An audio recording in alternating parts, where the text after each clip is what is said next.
Бәріңізге сәлем. Бүгін сіздерге чебурекидің рецептін ұсынамын. Менімен бірге болыңыздар. Алдымен қамырын дайындаймыз. Ол үшін шұңғыл ыдысқа жұмыртқаны, шым-шым тұзды қосып және су құйып, барлығын жақсылап араластырамыз. Үстіне аз-аздан ұнды қосып отырып, қатты қамыр илейміз. Қамырдың бетін жауып 15 минуттай тындырып қоямыз.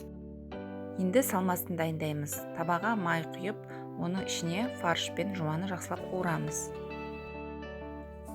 Фарш қуырыла бастаған кезде дәміне қарай тұз бен бұрышын саламыз. 10-15 минуттай қуырып, фаршты дайындап аламыз. Қамырды жұқалап жайып, өзіміз қалаған көлемде дөңгелектеп кесіп аламыз. Ортасына салмамызды салып, шеттерін қолымызбен басамыз.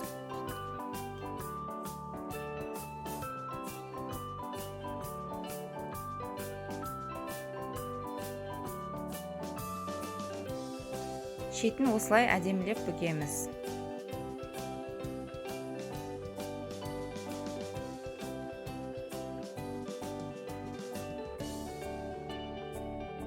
Немесе жай ғана шанышқымен жабыстырып жууға болады.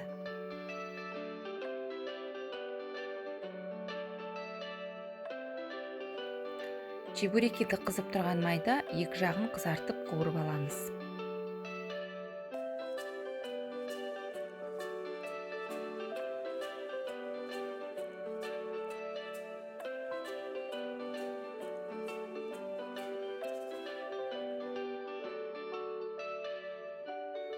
Чебурекилер дайын, міндетті түрде осы рецептпен дайындап көріңіздер.